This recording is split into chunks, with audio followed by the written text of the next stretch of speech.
हे मी करत नाही तर माझी मुलगी करते, म्हणजे कोणत्याही स्त्रियांना माझ्याकडे येण्याला संकोच नाही वाटला पाहिजे.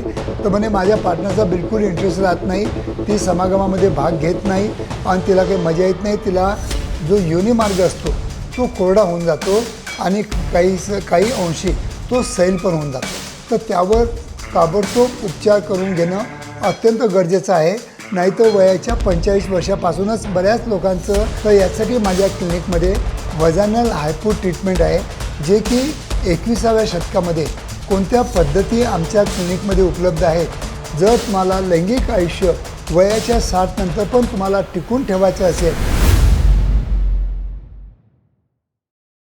नमस्कार मित्रांनो, आजचा जो आपला विषय आहे हे तुमच्या पार्टनरसाठी आहे की मेनोपॉज नंतर बऱ्याच स्त्रियांचा जो योनी मार्ग असतो तो कोरडा होऊन जातो आणि काही अंशी तो सैल पण होऊन जातो.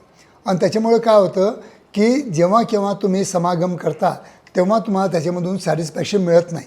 तर त्यासाठी आजच्या स्थितीमध्ये 21व्या शतकामध्ये कोणत्या पद्धती आमच्या क्लिनिकमध्ये उपलब्ध आहेत त्या विषयावर आज आपण थोडक्यात माहिती घेण्याचा प्रयत्न करूया. मित्रांनो, मी आहे doctor Umesh. As a clinical sexologist म्हणून गेल्या 41 वर्षापासून मी सातत्याने तुम्हाला मार्गदर्शन करीत आहे. Sex education and scientific fact देण्याचा प्रयत्न करीत आहे. खरोखर माझे व्हिडिओ तुम्हाला आवडत असतील तर नक्कीच माझ्या यूट्यूब चॅनलला सबस्क्राईब करा आणि जास्तीत जास्त आपल्या मराठी बांधवांना शेअर पण करा. तर मित्रांनो, आजचा जो आपला विषय आहे की वयानुसार किंवा मेनोपॉज नंतर जर आपल्या पार्टनरच्या योनी मार्गामध्ये खूप कोरडापणा आला असेल तर त्यावर ताबडतोब उपचार करून घेणं अत्यंत गरजेचं आहे. नाहीतर वयाच्या 45 वर्षापासूनच बऱ्याच लोकांचं लैंगिक आयुष्य धोक्यात येतं किंवा थांबतं पण. बरीच लोक मी आता हिस्ट्री घेताना विचारतो की आफ्टर द एज ऑफ 45 त्यांची फ्रिक्वेन्सी खूप कमी होऊन जाते. मी त्यांना असा प्रश्न विचारला की का बरं? तर म्हणे माझ्या पार्टनरचा बिलकुल इंटरेस्ट राहत नाही, ती समागमामध्ये भाग घेत नाही आणि तिला काही मजा येत नाही, तिला ऑर्गॅझम मिळत नाही किंवा तिला पेन होतात असे कंप्लेंट करतात. तर यासाठी माझ्या क्लिनिकमध्ये वजानल हायपो ट्रीटमेंट आहे, जे की मेनोपॉजनंतर कोरडापणा आहे त्याला दूर करण्यासाठी किंवा जर योनी मार्ग सैल झाला असेल तर त्याला टाईट करण्यासाठी किंवा तिथं वारंवार होणारे काही इन्फेक्शन असतील तर त्या लेझर थेरपी आपण त्याला ठीक करू शकतो. तर ही जे हायपो लेझर थेरपी आहे ही माझ्या क्लिनिकला उपलब्ध करून दिलेली आहे.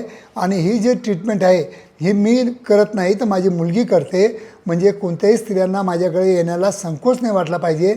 म्हणून माझ्या मुलीकडून मी ही पद्धत करून घेतो. जर कोणत्या स्त्रियांना जर वजानल हायपो म्हणजे वजानल टायटनिंग किंवा इन्फेक्शन दूर करायचे असतील, त्यांचा योनी मार्ग जर कोरडा असेल, त्याच्यामध्ये ओलावा निर्माण करून पाहिजे असेल तर नक्कीच त्यांनी माझ्या क्लिनिकला भेट द्यायला पाहिजे. आणि जर तुम्हाला लैंगिक आयुष्य वयाच्या 60 नंतर पण तुम्हाला टिकून ठेवायचं असेल तर नक्कीच या गोष्टीकडे लक्ष देऊन ह्या ट्रीटमेंट जे असतात प्रॉपर टायमाला लवकरात लवकर जर तुम्ही ट्रीटमेंट करून घेतली तर प्रॉपर रिझल्ट पण येतात आणि त्याच्यामध्ये तुम्हाला नक्कीच लैंगिक आयुष्यामध्ये चांगलं एन्जॉयमेंट घेण्यासाठी मदत होऊ शकते. तर मित्रांनो, वेळ करू नका. जर आपल्या पार्टनरमध्ये काही दोष असतील तर त्याला पण तुम्ही म्हणजे लपवू नका. तुमच्या पार्टनरला विचारा, त्यांच्याशी डिस्कशन करा, चर्चा करा, जेणेकरून लैंगिक आयुष्य जे असतं हे दोघांनी पण चांगलं जगायचं असतं. फक्त एकटा जर सुदृढ असेल आणि दुसरी जर वीक, आपले पार्टनर वीक असेल तर तुम्ही सेक्च्युअल लाईफ एन्जॉय करू शकत नाही. तर म्हणून सेक्च्युअल लाईफ दोघांनी जगण्यासाठी चांगलं, दोघांनाही प्रॉपर ऑर्गॅझम किंवा सुख आणि समाधान मिळण्यासाठी नक्कीच दोघांनी पण आपल्या एक दुसऱ्याच्या शरीराकडे लक्ष द्या. आणि जर तुम्हाला काही अडचणी येत असतील नक्कीच निसंकोच आमच्या क्लिनिकला भेट द्या. आम्ही प्रायव्हसी पण मेंटेन ठेवतो. आम्ही तुमचं नाव पण एक्सपोज करत नाही. आल्यानंतर तुम्हाला प्रॉपर आम्ही ट्रीटमेंट देतो, प्रॉपर काउन्सिलिंग करतो. आणि जर फिमेल पेशंट असतील तर ते माझी मुलगी बघते, हे पण तुम्ही लक्षात ठेवा. माझ्याकडं इतर क्लिनिकला फिमेल डॉक्टर्स पण आहेत. तर निसंकोच क्लिनिकला या, भेट द्या आणि आपलं लैंगिक आयुष्य मजबूत बनवा. धन्यवाद मित्रांनो.